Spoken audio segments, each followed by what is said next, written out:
एका लहानशा आदिवासी पाड्यातून सुरू झालेला प्रवास आज देशाच्या महानगरांमध्ये आपली ओळख निर्माण करत आहे। ही गोष्ट आहे धुळे जिल्ह्यातील सक्री तालुक्यातल्या आमळी गावची आणि तिथल्याच एका महिलेच्या दृढ निश्चयाची आणि तिच्या कर्तृत्वाची। सौ लताबाई भीमराव बोरसे हे नाव आज केवळ एका महिलेपुरते मर्यादित नाही, तर ते एका यशस्वी उद्योजिकेचे प्रतीक बनले आहे। उमेद अभियानाची साथ मिळाली आणि लताबाईंच्या स्वप्नांना जणू पंखच फुटले। त्यांनी पारंपरिक ज्ञानाला आधुनिक जोड देत नागेली पापड, कुरकुरीत नानकटाई, खमंग खारी आणि टोस्ट यांसारख्या उत्पादनांना एक नवी ओळख दिली।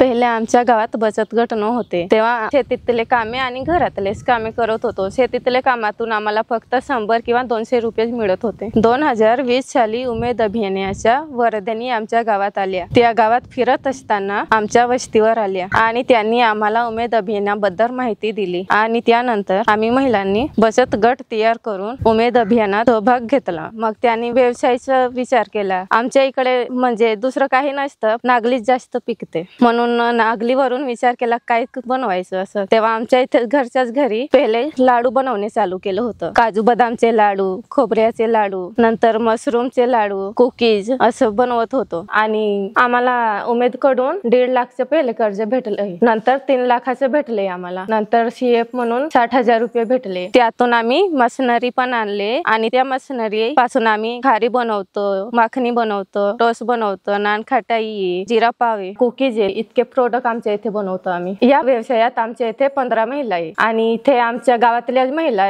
काम करण्यासाठी येतात आणि त्यांना आम्ही रोजगार म्हणून इथे कामाला बोलवतो। आज आमळीच्या या छोट्याशा गावात तयार झालेली ही उत्पादनं केवळ धुळ्यापुरती मर्यादित राहिलेली नाही, तर त्यांनी जिल्ह्याच्या सीमा ओलांडून थेट मुंबई, पुणे आणि दिल्ली सारख्या महानगरांच्या बाजारपेठा काबीज केल्या आहेत। आणि या यशाचं गमक ते म्हणजे गुणवत्तेशी केलेली प्रामाणिक मैत्री। याची विक्री आम्ही मुंबई, दिल्ली, नागपूर, नाशिक या ठिकाणी आम्ही त्यांची विक्री करतो। आज आम्ही उमेदच्या माध्यमातून चांगल्या पद्धतीने कामही करत आहोत। जे वस्तू आम्ही बनवतो ते चांगल्या पद्धतीने बाहेर विक्री पण होत आहे आणि फेसबुक, व्हॉट्सअप, इंस्टाग्राम अशा वेगवेगळ्या माध्यमातून लोकांपर्यंत पोहोचवत आहोत। आमच्या वर्षातून 15 लाखचा टर्नओव्हर होतो। आज आम्ही या व्यवसायातून सुखी समाजाने आहोत। आज आमचा व्यवसाय खूप चांगल्या पद्धतीने चालत आहे। उमेद अभियानातून आज आम्हाला नवीन संधी मिळाली, त्यामुळे उमेद अभियानाचे खूप खूप आभार।